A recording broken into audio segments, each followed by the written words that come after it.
किसान बिल पर सरकार के खिलाफ किसानों का आंदोलन जारी। किसान आंदोलन का 19वां दिन, पुलिस प्रशासन सतर्क। कृषि कानूनों के खिलाफ 9 घंटे के लिए भूख हड़ताल पर बैठे किसान। दिल्ली के सभी बॉर्डर पर प्रदर्शनकारियों का अनशन शुरू हुआ। दिल्ली के सिंघू, टिकरी, पलवल, गाजीपुर सीमाओं पर किसान शाम 5 बजे तक भूख हड़ताल पर रहेंगे। आज फिर कई टोल नाकों को मुक्त किया गया। आज से नहीं, आज ही 5 बजे तक नहीं, अलग अलग जगह के बैठे, और जिसको बैठना है, करना है। बहुत लोग ऐसे हैं कि नहीं बैठे और उनको करना है, स्वेच्छा से जिसको बैठना है। ये सरकार तक अपनी बात पहुंचाने। किसानों की मांग है, बैठकों में खुद प्रधानमंत्री मोदी को सामने आना चाहिए ताकि किसानों की समस्या सुनी जा सके और सीधे कानूनों को रद्द कर दिया जाए।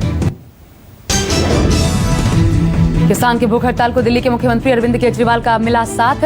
केजरीवाल भी एक दिन के उपवास पर बैठे। किसान बिल को लेकर सीएम केजरीवाल ने सरकार पर तीखा वार किया। कहा, सरकार अहंकार छोड़ किसानों की बात सुने।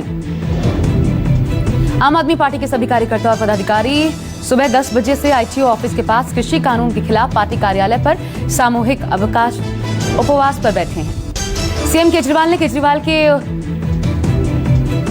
प्रकाश जावड़ेकर ने केजरीवाल के उपवास को ढोंग कहा। आज आप किसानों के लिए उपवास का ढोंग कर रहे हैं, ये बस पाखंड है। केंद्रीय मंत्री प्रकाश जावड़ेकर का केजरीवाल पर पलटवार। कहा, आम आदमी पार्टी ने पंजाब के चुनाव में एपीएमसी एक्ट में बदलाव की बात कही थी, लेकिन अब कृषि कानूनों का विरोध कर रही है। देशव्यापी प्रदर्शन से पहले बोले किसान, आंदोलन पूरी तरह 32 किसान संघों के नियंत्रण में, हमारे बीच में कोई मतभेद नहीं। 3 कृषि कानूनों के विरोध में धरना प्रदर्शन और मंत्रियों, सांसदों, विधायकों के घेराव के लिए किसान संगठनों ने बनाई रणनीति। दिल्ली के सिंघू बॉर्डर पर डटे किसान नेताओं ने trade bank union, rail transport union, petrol pump संगठन से मांगा समर्थन। पंजाब से बड़ी संख्या में किसान ट्रैक्टर, ट्रॉली, बस, स्कूटर, मोटरसाइकिल और कारों पर सवार होकर दिल्ली के लिए निकल पड़े हैं। लंबी लड़ाई के लिए किसानों ने पंजाब से आते समय वाहनों में कई महीनों का राशन भर लिया है, इससे कि आंदोलनकारी किसानों को सहयोग मिल पाए। किसानों ने जयपुर दिल्ली हाईवे पर जाम लगा दिया। राजस्थान, हरियाणा, शाहजहांपुर पर किसानों ने जाम लगाया हुआ है। दिल्ली की ओर से बढ़ रहा प्रदर्शनकारियों का ग्रुप दिल्ली जयपुर राष्ट्रीय राजमार्ग को ब्लॉक करने की फिराक में है। पुलिस ने किसानों को हरियाणा राजस्थान सीमा पर रोक दिया। सिंघू और टीकरी बॉर्डर पर पिछले 18 दिन से चल रहे प्रदर्शनों में पंजाब और अन्य राज्यों से और किसानों का आना लगातार जारी है। किसानों के बवाल और आंदोलन को लेकर यूपी बीजेपी भी फ्रंट फुट पर आई। आज से 18 दिसंबर तक यूपी के कई जिलों में किसान सम्मेलन का आयोजन। यूपी बीजेपी प्रभारी राधा मोहन सिंह अयोध्या और बस्ती में किसान सम्मेलन को संबोधित करेंगे। गोंडा में स्वतंत्र देव सिंह और केशव प्रसाद मौर्य वाराणसी में किसानों से मुलाकात करेंगे। श्रीनगर में आज सुबह पीडीपी नेता हाजी परवेज के घर आतंकियों ने हमला कर दिया। आतंकियों ने हाजी परवेज के घर पर अंधाधुंध फायरिंग की। आतंकी फायरिंग में हाजी परवेज के पीएसओ मंजूर अहमद शहीद हो गए। सुरक्षा बलों ने पूरे इलाके को घेर लिया है। आतंकियों की तलाश जारी है। फायरिंग की वारदात के बाद पूरे इलाके में दहशत है। जम्मू कश्मीर में सुरक्षा बलों को बड़ी कामयाबी हाथ लगी है। जम्मू कश्मीर के पुंछ में एक एनकाउंटर में जिंदा आतंकी पकड़ा गया, जबकि सुरक्षा बलों ने 2 आतंकियों को मार गिराया। मारे गए दोनों आतंकी पाकिस्तान से थे। मारे गए आतंकियों के पास से भारी मात्रा में गोला बारूद भी बरामद हुआ। भारी बर्फबारी के बीच चौकन्ने हिंदुस्तान सैनिकों ने आतंकी ऑपरेशन को खत्म किया। जम्मू कश्मीर में डीडीसी चुनाव चल रहे हैं। कल शाम को एनकाउंटर अपने इख्तिताम को पहुंचा, जिसमें दोनों टेररिस्ट जो है वो न्यूट्रलाइज कर दिए गए और एक टेररिस्ट एसोसिएट जो है वो गिरफ्तार किया गया। जम्मू कश्मीर में डीडीसी चुनाव चल रहे हैं। चुनाव को ही नुकसान पहुंचाने के इरादे से ये आतंकी सीमा पार से भारत में दाखिल हुए थे। तीनों आतंकी शोपिया जाने की फिराक में थे। गिरफ्तार आतंकी से पूछताछ जारी है।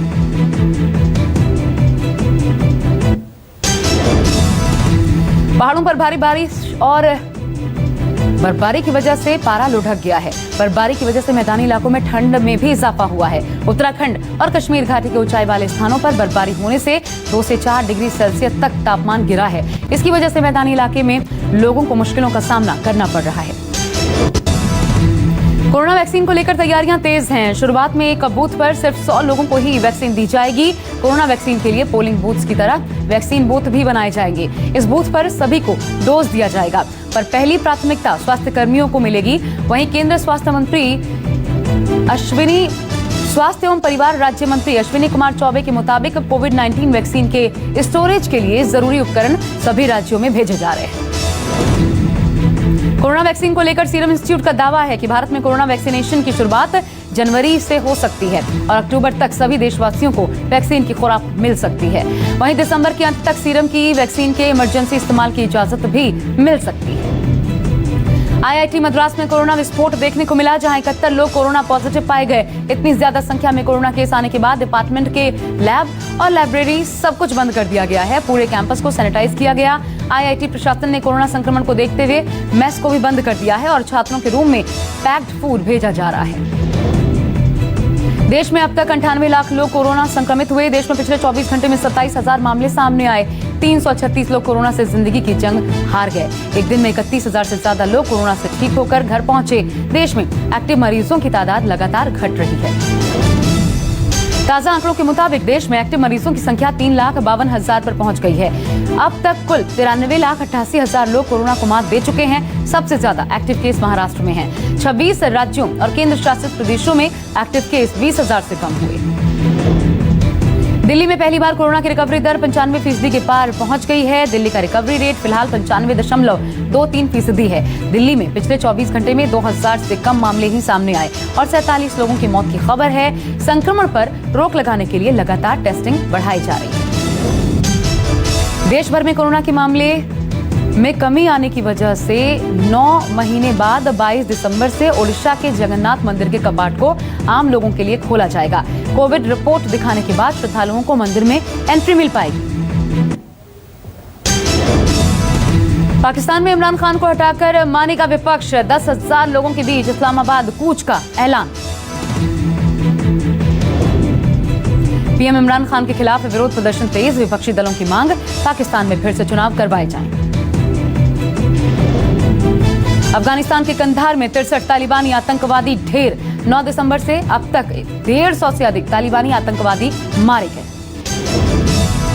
बिग बॉस 14 के वीकेंड का वॉर में राहुल वैद्य की एक बार फिर एंट्री हुई। सलमान ने राहुल वैद्य को शो छोड़ने के लिए लगाई फटकार। कहा, लॉकडाउन में 6 महीने मैं खुद रहा पेरेंट्स से दूर।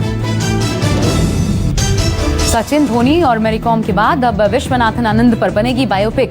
भारतीय शतरंज ग्रैंड मास्टर विश्वनाथन आनंद की बायोपिक का निर्देशन फिल्म निर्माता आनंद एल रॉय करेंगे। मुंबई एयरपोर्ट पर गुम हुआ जूही चावला का डायमंड का झुमका, खोजने वाले को मिलेगा इनाम। जूही ने अपने गुम हुए झुमके को ढूंढने के लिए लोगों से मांगी मदद। झुमका ढूंढकर लाने वाले को जूही इनाम देंगी। भारत में जल्द लॉन्च होगा Nokia pure book X14 laptop. Flipkart पर आया टीजर। आज लॉन्च होगा इन्फिनिक्स X1 स्मार्ट टीवी। कीमत और फीचर्स के मामले में रियलमी के टीवी को देगा टक्कर।